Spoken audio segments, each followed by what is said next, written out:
alguém me pede indicação de caixa de som acessível, eu não costumo pensar muito. Edifier.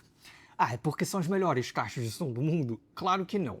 Só que assim, a marca tem uma linha completa pra caramba, tem desde caixinhas estéreo de R$500, até modelos relativamente sofisticados, tipo as A300 Pro, que custam R$15 mil. E tem muita coisa no meio do caminho, assim, com um desempenho sinceramente bem consistente, meio que tem caixa de som para todo mundo, e com tanto que a proposta, né, de cada modelo se encaixa naquilo que você está querendo, meio que é difícil errar. Um dos modelos que eu testei que mais me surpreendeu até hoje foram as MR4. É um par de monitores pequenininhos, relativamente acessíveis e com desempenho que me impressionou muito, principalmente para o tamanho. Agora, a Edifier lançou a irmão maior. São essas aqui, as MR5.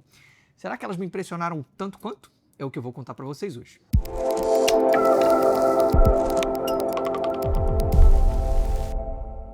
Quem me mandou essas caixas foi a Edifier, tá?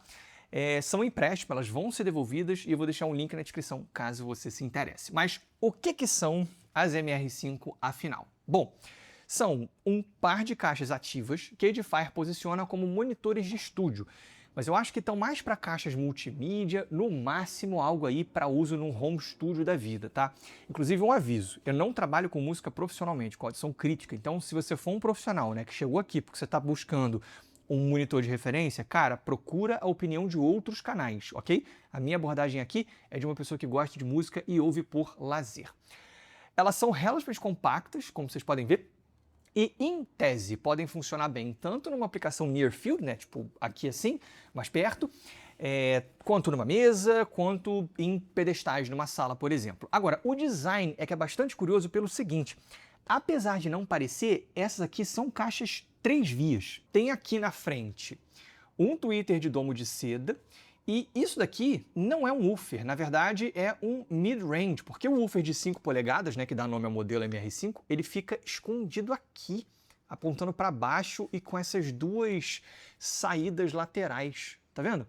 Eu achei esse design bem curioso, cara, eu nunca tinha visto isso antes. E aí atrás, ó, tem aqui a saída do duto de graves. Em termos de potência, são tudo combinado, tá? O que vai para cada falante, os 2 canais, são 110 watts, bastante saudável. Em termos de construção e acabamento, eu achei ótimos, tá? Assim, as MR4, quando eu testei, eu lembro que eu achei, tipo, uma construção muito simples, que não esperava muita confiança. Aqui não, cara. Aqui eu já achei bem maneiro. Olha só, o corpo dela, né, a parte principal, é madeira, assim, bastante sólido, né? Tem esse revestimento que é tipo uma fórmica aí da vida, mas é madeira. E na parte frontal, a gente tem um acabamento que é de plástico, tá? Mas é um acabamento muito bom. É um plástico bonito, sabe? Com detalhes legais. Eu achei um acabamento, sinceramente, muito bom para um produto desse preço, tá? Em termos de funcionalidade, tem muita coisa para falar. Primeiro, elas funcionam num esquema de controladora e controlada, tá? Então, por exemplo, essa daqui, ó, é a controladora, que tem todos os controles de fato. E essa aqui, a controlada, ela só tem uma entrada para o cabo que conecta uma à outra, tá? E uma coisa interessante não existe uma designação fixa de qual lado é qual. Então você pode escolher, né? Você configura pelo aplicativo qual lado você quer que seja o lado esquerdo ou o direito. Eu já mostro o aplicativo, tá? Porque tem bastante coisa para falar nele, mas antes, deixa eu mostrar o que tem nas caixas em si, porque tem bastante coisa também. Ó, na controlada, como eu mostrei, não tem nada, tá? É só aquela entrada aqui do botão para você ligar uma na outra. Mas na controladora, ó, na frente tem um botão único que serve para você ligar, desligar, alternar entre 3 diferentes modos de som disponíveis, já falo sobre isso, e isso aqui é controle de volume também. E aqui na esquerda tem 2 coisas. Tem uma entrada analógica para você conectar alguma coisa nelas via P2 e uma saída de fones de ouvido também. Você pode plugar um fone aqui, os falantes ficam mudos na hora que você pluga um fone e aí a saída de áudio vai para o fone de ouvido. E aproveitando só para falar sobre a qualidade dessa saída de fones. É mais para conveniência, tá? Não é a mesma coisa que um amplificador para fone de ouvido. Para in-ears, eu achei o resultado bom. Não senti que tem algum ruído de fundo notável, né? Nenhum problema sério. Para in-ears super rolou. Para headphones menos exigentes foi ok também, mas para headphones um pouquinho mais chatos, cara, aí a coisa fica um pouco mais difícil, tá? Eu peguei aqui para teste um fone planar magnético da Fose e assim, até que chegou num volume satisfatório, mas só no volume máximo. Então a saída de fones assim do meu MacBook, por exemplo, é bem mais forte. E uma curiosidade que é meio doida, tá? A equalização das caixas afeta a saída de fones também. Curioso, tá? Eu não esperava que isso fosse acontecer. Então, assim, mostra que tipo, tudo vem meio que de um único lugar, vamos dizer assim. Vamos para a parte de trás agora, que tem muita coisa, tá? Primeiro, a gente tem aqui 3 tipos de entrada cabeadas, tá? Tem aqui um par de entradas RCA, tem um par de TRS e tem um par de XLR, ótimo, bem conveniente. Tem Bluetooth também, tá? Que é ótimo, inclusive, assim, é Bluetooth 6.0, tem suporte a LDAC. Mas tem uma coisa aqui que me decepcionou e não foi pouco. Não tem entrada USB. E, cara, eu super acho que poderia ter pelo seguinte, essa caixa tem um DAC interno. Ela tem Bluetooth e ela tem um DSP, né? Já que ela tem um controle por aplicativo, inclusive com equalização. Então, tipo, ela tem que ter aqui dentro um ADC, afinal ela recebe dados analógicos, ela tem que ter um DAC, afinal ela tem conexão Bluetooth e tem a conexão com o aplicativo.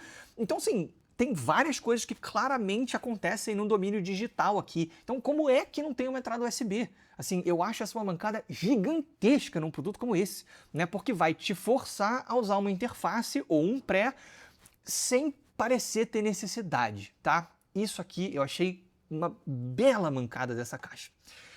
Enfim, aqui embaixo tem um botãozinho para Bluetooth que eu não curti tanto, tá? Porque eu achei ele muito escondido. Eu precisei checar o manual para descobrir como é que eu fazia para parear o Bluetooth aqui. E esse micro botão aqui atrás. Tem aqui o conector para você ligar uma caixa na outra, a entrada para o cabo de força e 2 potenciômetros para você alterar graves e agudos, permitindo uma correçãozinha básica. Mas se você precisar de uma correção ou personalização mais avançada, tem aqui, ó, algumas explicações nessa parte. Porque aqui são meio que exemplos, né, gráficos do que acontece quando você mexe nas caixas pelo aplicativo que é o Edifier Connex, que eu vou mostrar para vocês. Eu tenho só que ligar ela para poder, para poder colocar junto do aplicativo. Olha só, liguei, vamos lá. Pronto, ó. Esse aqui que é o aplicativo, tá? É o Edifier Connex. Eu achei bem legal com uma única exceção e eu vou começar por ela, que é o seguinte. O equalizador, aqui ó, personalizado. Ó, tudo bem, é melhor ter do que não ter, mas eu achei ele meio básico demais, tá? Esse equalizador, principalmente para caixas que se posicionam como monitores ativos de estúdio, assim. Você tem aqui 10 bandas, só que são fixas, eu não consigo escolher a frequência, não consigo escolher o fator Q, e eu tenho só de -3 até mais 3 decibéis de controle. Então, é muito pouco, tá? De novo, beleza, tá aqui, serve para alguma coisa, mas eu acho que podia ser uma coisa um pouco mais bem implementada. Mas o que eu gostei no aplicativo, tá? É justamente das partes de correções. Por quê? Só para vocês terem um contexto, né? Caixa de som toca junto com a sala, né? A interação com o ambiente é praticamente tão determinante para o resultado final quanto a qualidade das caixas em si. Vou botar da seguinte forma. Uma caixa mediana tocando num ambiente tratado com acústica boa vai te dar um resultado muito melhor do que a melhor caixa de som do mundo numa sala com acústica ruim. E a ideia é que, por meio dessas correções, você consegue fazer algumas compensações para o seu ambiente, tá? Sem precisar fazer um tratamento acústico um pouco mais profundo, vamos dizer assim. Então, por exemplo, quando eu entro aqui, ó, ajuste acústico, eu tenho esse controle de mesa, tá? Que diminui a intensidade de possíveis ressonâncias que podem surgir por você colocar uma caixa em cima da mesa, né? Quando a caixa está na mesa, ela treme a mesa. E isso, a mesa tremer, vai contaminar a resposta em algum grau. Então isso aqui, em tese, diminui a chance disso acontecer.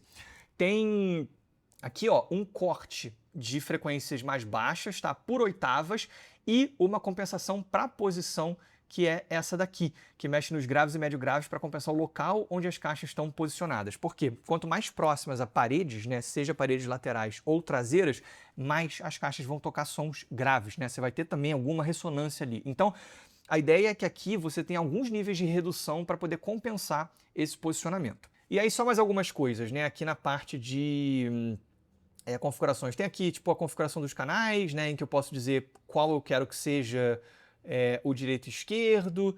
Tem aqui seleção de codecs Bluetooth, né, para ativar ou desativar o LDAC. Aqui o controle dos dispositivos Bluetooth, modo de economia de energia, algumas outras configurações. Mas vamos entrar no som agora. Falando sobre as correções, tá? Isso funciona muito bem. Quando eu recebi essas caixas e eu coloquei para tocar pela primeira vez, eu confesso que eu não curti. Eu achei, assim, aqui no estúdio pelo menos, os graves muito indefinidos, assim, muito, sabe? Tipo, meio soltos, pô, faltando chão, sabe? Faltando foco. Eu coloquei até na sala da Duda, tentei, assim, né, que tem uma outra configuração e, cara, ainda não foi incrível. Mas bastou eu brincar com o aplicativo que o problema foi, em grande parte, resolvido e aí eu gostei muito do resultado. Eu vou começar com o que eu continuo não gostando muito, tá? Pelo menos no meu espaço, que ainda são os graves. Assim, antes desses ajustes, para mim, eram graves que atrapalham, tá? Eles me chamavam a atenção, assim, era uma parada que eu falava, cara, tipo, o que tá acontecendo? É muito indefinido, sabe? Não tem foco, não tem... sei lá, não tava legal. Agora, não são mais graves que atrapalham, tá? Mas também não são graves que me agradam muito. Mas aí eu acho que tem a ver com o tamanho das caixas e principalmente com a acústica aqui, tá? Não são graves fracos exatamente, mas eu acho que falta um pouco de vontade, de extensão. Para muitos gêneros funciona bem, mas em gravações onde você precisa de meio que mais corpo, eu acho que acaba faltando, assim, principalmente no modo monitor ali do aplicativo. Aliás, só para falar sobre isso, o modo monitor é o mais neutro, tá? E tem o modo música que aumenta graves, mas também aumenta agudos, o que eu acho desnecessário. Então, o que eu mais gostei foi ativar lá o modo personalizado e aumentar as duas primeiras bandas, como vocês viram quando eu mostrei o aplicativo, né? E aí o resultado fica bem mais interessante, mas ainda não são graves exatamente que me impressionaram, tá? Não que seja uma comparação justa, assim, afinal são caixas muito mais caras, mas, por exemplo, as iLoud MTM Mark II, que eu uso no meu quarto em casa, são bem mais competentes nessa região e são caixas ainda menores. Por outro lado, eu sinto que deve ser possível tirar graves melhores dessas caixas aqui, assim, talvez usando com pedestais em circunstâncias onde você não vai precisar dessas compensações. Já nos graves e agudos, eu praticamente só tenho elogios, tá? Eu acho que as MR5 são muito bem resolvidas aqui, porque essas duas partes do espectro são muito bem posicionadas, assim, sem nenhuma frontalidade ou recuo, e tonalmente ela me parece muito correta. Elas têm uma pegada talvez um pouquinho mais áspera, meio que como as iLoud MTM, bem mais do que as DALI Concept 2, que eu uso no meu quarto, por exemplo, que são caixas bem mais macias. Mas assim, eu gosto dessa característica, tá? Porque traz uma sensação legal de definição, de abertura, mas sem nenhuma rispidez ou agressividade. Eu acho que a minha única crítica, e nem é uma crítica exatamente, né, considerando o preço dessas caixas, porque assim, tudo bem que R$2.000 no Brasil é dinheiro pra caramba, mas isso aqui ainda é uma caixa de entrada, é que os agudos não são os mais polidos e articulados que eu já ouvi. A extensão é muito boa, eles são bem abertos, são bem claros, só que se essa aspereza para mim é benéfica ali nos médios, nos agudos eu acho que já soa um pouco mais como sujeira, sabe? Não é em definição, mas tipo, existem agudos que me soam tão detalhados e abertos quanto, só que mais lisos, assim, é isso. Eu acho às vezes que o timbre podia ser um pouquinho mais menos fino, assim. Tem situações em que eu acho que o timbre é aquele timbre meio que menor, sabe?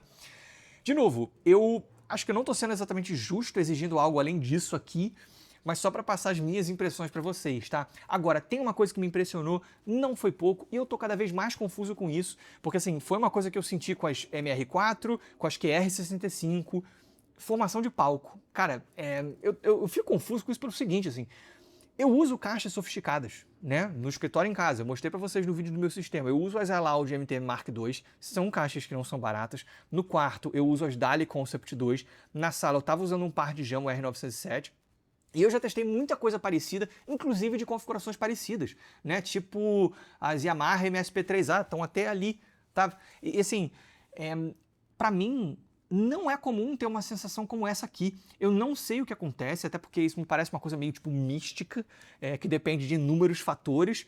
Inclusive, eu não sei se você teria a mesma experiência que eu na sua casa com essas caixas, mas para mim é muito louco ter tido essa sensação assim com várias caixas de Edifier. Enfim, o ponto é que aqui não é diferente e as MR5, pelo menos nessa configuração tipo Near Field aqui, projetam uma espacialidade muito forte para mim, muito, tá? Tanto quanto as QR65, que me chocaram nesse sentido. Eu até fiz o seguinte, eu vou desmonetizar esse vídeo para mostrar isso para vocês, e impedir que ele seja exibido na Rússia, pelo visto. Eu já subi a gravação no YouTube antes para ver se ia dar para usar pelo menos, e dá, mas eu fiz uma gravação delas tocando e eu acho que deu para passar um pouco a sensação. Claro, não é a mesma coisa que ouvir ao vivo, mas assim, coloca um bom fone de ouvido para esse próximo trecho, tá? E repara no quanto o som tá muito bem distribuído, assim, no quanto não parece que o som vem das caixas.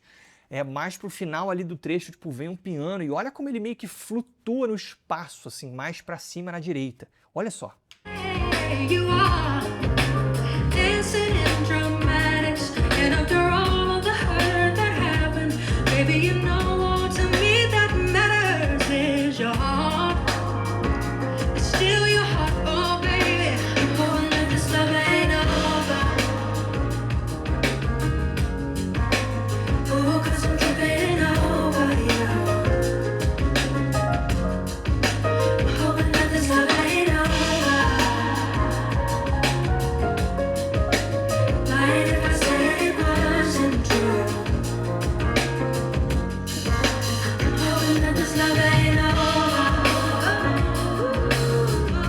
Então, para fechar, seguinte, para mim, as MR5 foram mais um acerto da Edifier. As duas últimas caixas que eu testei da marca, a QR65 e as M60, foram legais, mas as duas são caixas caras para o que são, tá? Eu falei sobre isso no review delas, mas nas M60 você paga pelo tamanho minúsculo e você precisa abrir mão de som, principalmente graves, e nas QR65, assim, você tá pagando muito ali pelo acabamento e pela estética. Não são caixas que eu acho que entregam um desempenho de um par de caixas de R$ 3.500. Aqui eu não penso assim. Eu penso que são caixas excelentes pelo valor. A única coisa que me incomodou muito é não ter USB, tá? Agora, se você já tiver uma interface ou um DAC com pré, eu acho que não tem nada que eu prefira nessa faixa de preço. As MR5 são bem construídas, são bonitas, e apesar das minhas pequenas observações, né, que eu tenho em relação aos graves e aos agudos, eu acho que elas entregam um som muito bom, com destaque imenso para o palco sonoro. E ainda são, em geral, bem versáteis, com várias entradas, Bluetooth, aplicativo, saída para fones. Então, a minha nota para elas é essa. Em geral, gostei muito e eu acho que elas se destacam na faixa de preço. Para resumir tudo o que eu acho, você deveria comprar se você quer uma caixa ativa relativamente compacta, versátil e com um som muito bom pelo preço. Se você valoriza praticidade, porque aqui você tem as várias entradas, Bluetooth, aplicativo e até a saída para fones. Se você curte ouvir mais perto, numa mesa ou num setup near field, e você quer uma apresentação espacial muito convincente, e se você já tem uma boa fonte, como interface, um DAC com pré ou um outro equipamento analógico, tá? E você não faz questão de USB.